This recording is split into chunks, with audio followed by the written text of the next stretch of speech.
사람들에게는 여러 가지 지각의 오류가 발생하게 됩니다. 우리가 지각을 할 때는 여러 가지 정보를 입수하지 않고 한두 가지의 현저한 특징만을 활용해서 판단하게 됩니다. 이렇게 할 경우 지각의 속도를 높일 수 있는데요. 이러한 속도에 대한 보상으로서 우리는 여러 가지 오류를 일으키게 됩니다. 이러한 지각에 영향을 주는 요인으로는 지각하는 사람, 그 다음에 지각을 받는 대상, 그 다음에 지각이 이루어지는 상황, 이런 것들이 중요한 요소와 요인이 되겠습니다.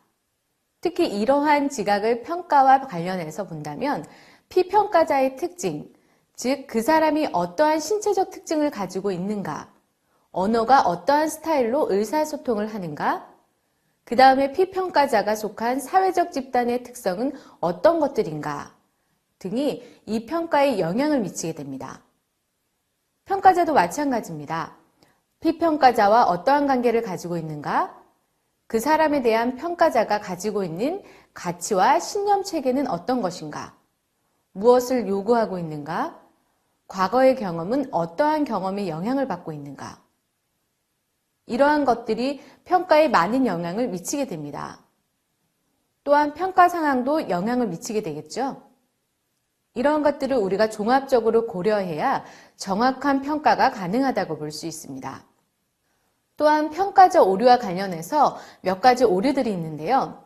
인지적 오류, 심리적 오류, 편견, 후광 효과, 투영 효과라든지 초기 효과, 최근 효과, 대비 효과, 관대한 오류, 가혹한 오류, 중심화 오류, 유사 오류, 상관점 편견 등 여러 가지 평가적 오류가 있습니다. 가장 대표적인 오류는 후광 효과입니다. 이것은 자신의 지능, 사교성, 용모 등과 같은 특성들 중에 하나의 기초에서 그 개인에 대한 일반적인 인상을 형성하는 것입니다. 예를 들어서 좋은 학교를 나왔으니까 똑똑할 것이다 라는 생각 또는 지역적인 색등 특징의 하나가 그 사람의 전체를 규정하는 것을 후광 효과라고 합니다. 그 다음이 투영 효과입니다. 투영 효과는 어떠한 상황을 판단할 때 있어서 자신과 비교하여 남을 평가하는 경향이 있는 것인데요. 나 같으면 저렇게 판단 안 했을 텐데, 나 같으면 이렇게 판단했을 텐데 라고 생각하는 것입니다. 예를 들어 부하 직원하고 아주 사이가 안 좋을 때 정말 출근하기가 싫은 어느 날 상사가 병가를 냈다고 해봅시다. 그런데 만약에 그 부하 직원과 다툼을 한 그 다음 날 부하 직원이 병가를 냈다면 상사는 어떻게 생각할까요? 제가 정말 아프구나 라고 생각할까요? 아마도 제가 나를 싫어하는구나 라고 생각할 것입니다. 그것이 바로 투영 효과입니다. 초기 효과는 첫인상입니다. 처음에 첫인상이 굳어지면 바꾸기가 어렵다는 것입니다. 첫 번째 일을 잘하고 나면 쟤는 일 잘하는 사람 이라고 생각을 하지 그 다음에 못하면 상황이 안 좋아서 저렇게 됐을 거야 라고 생각하게 된다는 것입니다. 반대로 첫 번째 일을 잘 못한 직원은 일을 아무리 잘해도 어쩌다가 운이 좋았나? 라고 생각하게 되는 것. 즉 첫 번째 첫인상이 평가를 좌우한다 라는 것이 초기 효과가 되겠습니다. 최근 효과는 이와 정반대입니다. 최근에 성과가 큰 영향을 미친다는 것입니다. 특히 직장에서 연말의 성과가 평가가 좋다라는 이야기를 합니다. 이게 최근 효과입니다. 최종 평가 면담하기 두세 달 전에 이루어지는 성과가 큰 영향을 미친다는 겁니다. 대비 효과는 평가자가 피평가자들을 대비하면서 평가하는 것이라 할 수 있습니다. 예를 들어서 잘못한 사이에 있으면 평균을 쳐도 잘한 것 같이 보이고 잘하는 사람들 사이에 끼어 있으면 웬만큼 해도 못하는 것으로 보인다는 것입니다.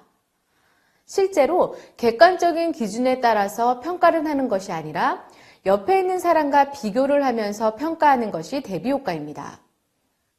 관대화 경향은 평가 결과가 정규 분포 형태로 나타나지 않고 좀 더 잘한 쪽에 몰려있는 것이라고 할 수 있습니다. 가혹화 경향은 그게 아니라 좀 더 못한 쪽으로 몰려있는 것. 그 다음에 중심화 경향은 펼쳐놓지 않고 다 중간에 몰아넣는 것이라고 할 수 있습니다. 실제로 관대화 경향과 중심화 경향은 보기가 쉽습니다. 그런데 가혹화 경향은 드러나는 형태는 보기가 상당히 어렵습니다. 그러나 관리자의 마음속에는 가혹화 경향이 상당히 많이 있습니다. 내 마음대로 줄 수 있으면 이것들을 다 C나 D 줄 건데 라는 것이 내가 그러한 마음을 가지고 있을 수 있다는 것을 항상 고려하셔야 됩니다. 그 다음에 유사효과입니다. 유사효과는 자기와 비슷한 사람에게 더욱 후하게 준다는 겁니다. 같은 지역 출신을 챙겨줘야지 라고 생각하는 것은 평가적 오류가 아니라 그것은 의식적으로 평가를 왜곡하는 것입니다. 내가 잘한다고 생각하는데도 불구하고 이런 오류가 생기는 겁니다. 특히 유사효과와 관련해서 가장 많이 일어나는 오류는 나랑 일하는 방식이 비슷한 사람을 잘 이해해 주는 것인데요. 어떤 사람은 논리적으로 일을 하고 어떤 사람은 직접 부딪혀서 일을 합니다. 논리적으로 일하는 사람은 직접 부딪혀서 일하는 사람을 보고 쟤는 왜 저렇게 일을 하지? 라고 생각을 합니다. 그 결과 아무리 성과가 좋아도 저건 운이 좋아서 그런 거야 라고 평가를 합니다. 유사효과가 우리가 의식하면서도 잘 안 되는 대표적인 오류 중에 하나입니다. 상관점 편견은 인간의 특징들 그 중에서 상관관계가 있다는 가정하에 타인을 평가하는 것입니다. 머리가 길면 좀 둔한 거야. 블라이트하지 않아. 라고 생각하는 등 개인적으로 가지고 있는 편견들에 대한 오류가 발생할 수가 있습니다. 이러한 평가자의 오류를 방지하기 위해서 어떤 노력을 해야 할까요? 먼저 오류를 하면서 오류인지 모르는 것들에 대해서 살펴보도록 하겠습니다. 가장 큰 이유가 자성적 예언입니다. 내가 하급자에 대해서 이런 기대를 하면 거기에 맞춰서 그 사람을 관리해 줍니다. 그러면 하급자는 그것에 맞춰서 나는 이러한 사람이구나 라고 기대하게 되고 동기가 되어 더 잘하게 됩니다. 즉, 저 친구를 잘하는 직원이다 라고 생각하면 그 직원이 잘하게 되고 못하는 직원이다 라고 생각하면 못한다는 겁니다. 사회심리학 실험 중 아주 흥미로운 실험이 있었습니다. 어떤 학회에서 교사들을 불러서 이번에 특별반을 만들었습니다. 아주 특별한 학생들이니까 선생님들께서 관리를 좀 열심히 해주십시오. 라는 사전 설명을 드렸습니다. 그 설명을 들은 교사들은 학생들을 봤더니 정말 얘기 듣던 대로 대단한 학생들이었습니다. 그래서 아주 열심히 가르쳤습니다. 그 결과 학기 말에 탁월한 성적을 냈습니다. 그런데 알고 보니 그 학생들은 그냥 보통 학생들이었던 겁니다. 결국 내가 좋다고 하고 그렇게 보면 좋아지고 그렇게 보여진다는 거죠. 그렇기 때문에 내가 오류를 범했어도 오류를 범한 줄 모르는 것이 결국 내가 이 친구들을 좋은 친구라 생각했기 때문에 성적이 좋아진 것입니다. 이 친구들이 잘했기 때문에 평가가 좋았다고 생각하는 것이라는 거죠. 이러한 자성적 예언이 바로 스스로가 오류를 범하고 있다는 것을 잘 모르게 만드는 이유 중에 하나입니다. 그런데 이러한 오류를 방지하기 위해서 해야 할 일이 몇 가지 있습니다. 첫째, 선입견을 버려야 합니다. 사실에 입각해서 판단하고 역산을 하지 말아야 합니다. 저 친구는 잘한다 라고 평가하고 요소에 대해서 일을 잘하는 친구니까 성실할 거고 문제 해결 능력이 뛰어날 거고 이렇게 평가하는 것을 역산이라고 합니다. 실제로 우리는 평가에서 성실하고 문제 해결을 잘하니까 역량이 뛰어난 것이라는 평가를 해야 하는데 많은 분들은 그냥 전체적으로 묶어서 저 친구는 S짜리야, 저 친구는 A짜리야 라고 생각해 놓고 부분 요소들을 평가한다는 겁니다. 이것이 바로 역산입니다. 그 다음에 각각의 평가에 대해서 정확한 의미를 이해하고 그 후에 계획 수립 시 지표를 명확하게 해야 하고요. 상시 기록을 해야 한다는 것이 중요합니다. 여기서 꼭 기억하셔야 할 것은 평가 오류는 누구에게나 발생할 수 있습니다. 객관적인 평가자는 없습니다.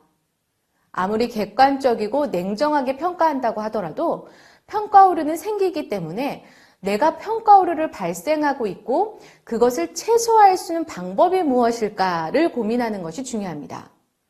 나는 오류가 없는 평가자라고 생각해서는 안 됩니다. 이러한 평가 오류는 훈련으로 최소화할 수 있습니다.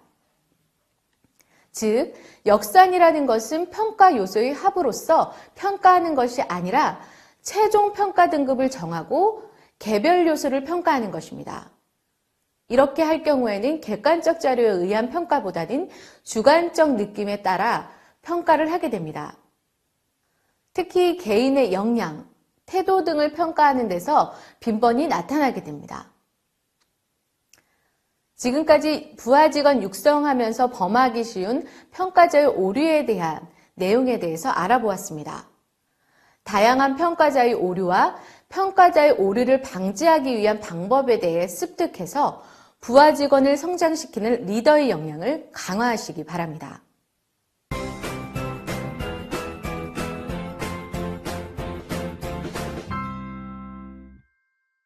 판 내용을 퀴즈를 통해 확인해 보겠습니다. 스타트 버튼을 클릭해 주세요.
조직에서 가장 많이 일어나는 커뮤니케이션 중 하나인 피드백이란 행동해야 하는 방법을 알 수 있도록 해주는 긍정적이고 부정적인 정보입니다. 지금 잘하고 있다 혹은 못하고 있다 라는 것이 가장 대표적인 피드백의 내용입니다. 이런 피드백을 하는 목적은 일상 업무에서 기대되고 있는 바에 대해서 알 수 있도록 해주기 때문입니다. 우리가 추구하는 목표와 변화를 가속시키는 효과가 있습니다. 일을 할 수 있게 만들어준다는 것인데요. 자기 신뢰를 고취시키고 지속시킬 수 있도록 상호작용하는 과정입니다. 그리고 구체적으로 더 좋은 결과를 얻기 위해서 무엇이 필요한지 그것에 대한 정보를 주게 됩니다. 또한 발전하기 위해서는 장애 요인이 있는 경우에 그것을 극복하기 위해서 무엇이 더 필요한지 그 정보에 대해 제공하게 됩니다. 이것이 바로 피드백의 목적입니다. 이러한 피드백은 부정적인 피드백과 긍정적인 피드백으로 나눠볼 수 있습니다. 부정적인 피드백은 그 일을 줄여라 하는 피드백으로 잘 되지 못하고 있으니까 그런 행동은 줄여나가야 돼 라는 것입니다. 긍정적인 피드백은 이런 식으로 더 해봐 라고 강화하는 피드백입니다. 기본적으로 부정적인 피드백은 수렴적 사고를 중심으로 구체적 대안을 제시하는 형태로 이런 일은 하지 말라라는 형태로 되는데, 긍정적인 피드백은 확산적 사고를 통해서 보다 창의적인 사고와 창의적인 대안을 제시하는 형태입니다. 부정적 피드백은 그렇다 보니까 일상적인 업무에서 주로 많이 이루어지게 되고요. 긍정적 피드백은 도전적인 업무를 대상으로 많이 이루어집니다. 먼저 부정적 피드백에 대해서 살펴보도록 하겠습니다. 우리가 부정적 피드백을 할 때 항상 고려해야 될 것 중 하나가 기본적인 기인 오류라는 겁니다. 기본적 기인 오류라는 것은 문제의 원인을 상황 등 전체적인 데서 찾기보다는 그 사람, 한 개인에게서 찾으려는 경향입니다. 문제가 생겼을 때 제가 잘못해서 그런 건가? 제가 좀 더 노력해 보면 됐을까? 라고 생각한다는 것이죠. 사실은 문제가 우리가 잘못했을 경우에 7, 80%는 개인의 문제가 아니라 시스템의 문제라고들 합니다. 그런데 우리는 문제가 잘못되면 시스템을 고치려고 하거나 그 상황에 일어났던 맥락을 고치려고 하는 것이 아니라 그 직원이 어떻게 좀 더 노력했으면 이게 됐을 텐데 라고 생각한다는 겁니다. 이것이 가장 기본적인 귀인 오류인데요. 특히 본인의 문제에 있어서는 본인은 열심히 일했다라고 생각할 경우 상황에서 어떤 문제가 있었을까를 고민합니다. 그렇기 때문에 외부에서 원인을 많이 찾게 됩니다. 그렇지만 그 사람에 대해서 우리가 잘 모르기 때문에 피드백을 어렵게 만드는 가장 기본적인 원인이 되는 것이고 그것이 기본적인 귀인 오류입니다. 다른 하나는 직원들의 방어적인 태도입니다. 상사가 아무리 긍정적인 마음으로 그 직원을 도와주고 싶은 마음이 있다 하더라도 그것을 받아들이는 직원들의 생각이 다 다를 수 있습니다. 아, 내가 혼나는구나. 상사가 나를 싫어하는구나. 나를 어렵게 대하는구나. 라고 생각하는 것입니다. 스카프 모델에서 스테이트, 즉 지위를 위협하는 것으로 받아들이기 때문에 직원들은 나의 지위가 도전을 받는구나 라고 생각하게 되고 그 지위를 지키려고 많이 애쓰게 됩니다. 그래서 무조건적으로 부정적인 피드백에 대해서 자기를 방어하고 부정하려는 자세를 보이는 것입니다. 또한 이것을 이용해서 어떻게 조금 더 긍정적인 결과를 얻을까라고 생각하는 것이 아니라 그것을 어떻게 하면 피해갈까를 고민하게 됩니다. 그래서 피드백을 통한 이득조차 거부할 수 있다는 것이 피드백을 제공하는 데 어려움이 될 수 있습니다. 그렇다면 어떻게 해야 건설적인 피드백이 될 수 있을까요? 건설적 피드백이 되기 위해서는 첫째, 피드백 분위기가 조성되어야 합니다. 우리에게는 감정 계좌라는 것이 있습니다. 피드백을 하면 피드백을 받는 사람은 방어적이 될 수밖에 없습니다. 그런데 그 방어적이 되는 것을 피해야 건설적인 피드백을 만들어낼 수 있습니다. 그러기 위해서 첫 번째로 내가 너를 혼내는 것이 아니다 라는 확신을 주어야 합니다.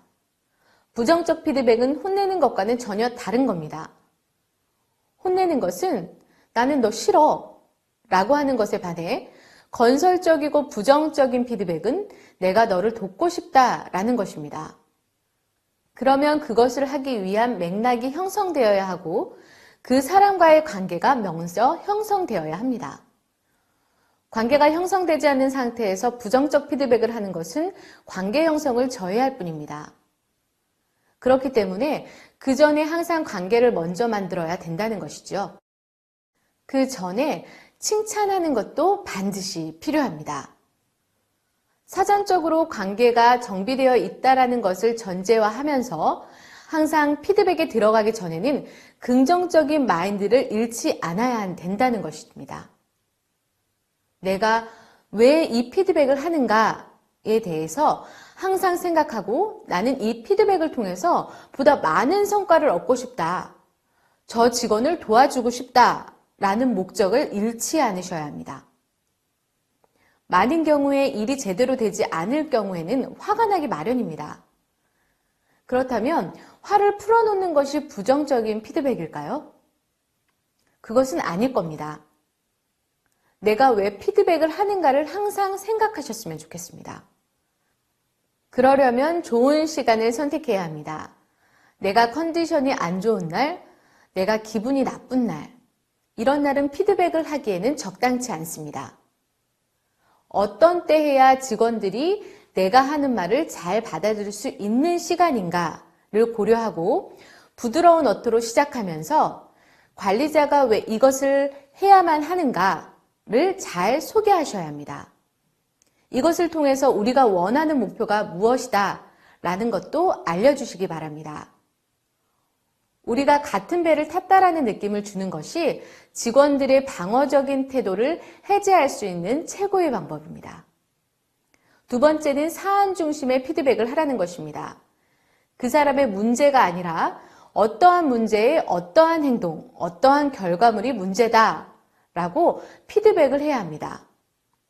그러기 위해서는 간략하고 주제만 얘기해서는 안 됩니다. 어떤 많은 경우에 피드백을 하다 보면 말이 길어지면서 산만하게 되고 같은 말을 반복하는 경우들이 생깁니다. 그러지 말고 원하는 바를 명확하고 간단하게 요점을 이해시키는 것이 중요합니다. 그리고 사람이 아니라 어떤 활동이나 행동에 관해서 이야기해야 합니다. 이때 너 또는 당신이라는 단어는 피해야 한다는데요. 네가 그렇게 했어? 그래서 너가 문제야. 가 아니라 이런 행동이 문제야. 그래서 이런 결과물이 문제야. 라는 것들을 이야기해주면 좋습니다. 특히 태도 같은 경우에는 I 메시지로, 즉 내가 봤을 때 이런 것이 문제가 있었다 라는 형태의 말을 하는 것도 중요합니다. 그리고 한 번에 하나의 이슈만을 다뤄야 합니다. 피드백을 모았다가 하려고 하는 경우가 있는데 이러다 보면 면담 시간이 됐을 때 1년에 몇 번만 모아서 하려는 분들이 있습니다. 부정적 피드백을 모으면 어떻게 될까요? 네가 잘못했어 라는 결과가 되어버리고 맙니다. 그렇기 때문에 한 번에 하나의 이슈만을 이야기하는 것이 좋습니다. 단 성과 면담의 경우는 이것들을 종합하기도 하기 때문에 어쩔 수 없는 경우가 생기지만 가능한 한 한 번에 하나의 이슈만을 다루는 것이 좋다는 것을 명심하시기 바랍니다. 세 번째는 조직 구성원의 행동이나 활동 효과를 설명한다는 것입니다. 조직 구성원의 행동과 조직의 목표를 연결시켜야 합니다. 이것이 왜 문제인가를 설명해야 된다는 것인데요. 그 자체가 문제가 아니라 우리가 원하는 결과와 어떤 연계를 가지고 있기 때문에 이것이 중요하다라는 것을 이야기해 주어야 합니다. 특히 가장 중요한 결과를 한두 가지만 진술하시면 될 것입니다. 모든 결과물이 이것도 잘못됐고 이것도 잘못됐고가 아니라 중요한 한두 가지만을 진솔하고 객관적인 모습을 유지해야 합니다. 특히 내가 감정이 처리가 잘 안 됐을 때 피드백 효과를 나타낼 수는 없습니다. 그렇기 때문에 대안을 마련하기 위한 피드백에서는 객관적인 모습을 유지하셨으면 좋겠습니다. 네 번째는 나 혼자 이야기하는 것이 아니라 부하 직원의 생각을 표현하도록 요청해야 됩니다. 나는 이런 것이 문제라고 생각한다 라고 시작해서 거기서 끝나는 것이 아니라 그것에 대해서 상대방은 어떻게 생각하고 있는지에 대해서 말할 기회를 충분히 주셔야 합니다. 이를 통해 직원들의 동의를 이끌어낼 수 있고 건설적인 대안을 찾을 수 있습니다. 항상 나 혼자 이야기하는 것이 아니라 직원들에게 말할 것을 동요한 다음에 개방형 질문을 한다라는 것을 기억하시고 말할 때는 열심히 들어야 합니다. 특히 객관적으로 들어야 됐는데요. 직원의 말에 동의할 수 없는 경우라도 아니 왜 그걸 그렇게밖에 못해? 그걸 변명이라고 생각해? 변명이 된다고 생각해? 라고 말하지 마시고 그럴 수도 있다라는 오픈 마인드를 유지하는 것에 초점을 맞춰주시기 바랍니다. 필요하면 직원의 키포인트를 요약하는 것도 좋습니다. 내가 한 말은 이런 뜻이지? 라고 정리해 줍니다. 이렇게 요약해주면 부하 직원의 입장에서는 상사가 내 말을 잘 들어주고 있구나 라고 할 수 있습니다. 그 다음에 요약이 틀렸다면 부하 직원이 고쳐줄 수도 있을 겁니다. 그렇기 때문에 요약하는 습관도 가지셨으면 좋겠습니다. 지금까지 효과적인 코칭을 위한 바람직한 피드백 방법에 대한 내용을 알아보았습니다. 행동해야 하는 방법을 알 수 있도록 해주는 긍정적이고 부정적인 정보인 피드백의 필요성에 대해 살펴보았는데요. 부하 직원에게 건설적인 피드백을 할 수 있도록 리더의 피드백 역량을 강화하시기 바랍니다.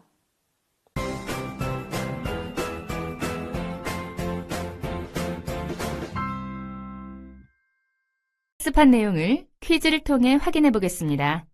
스타트 버튼을 클릭해 주세요.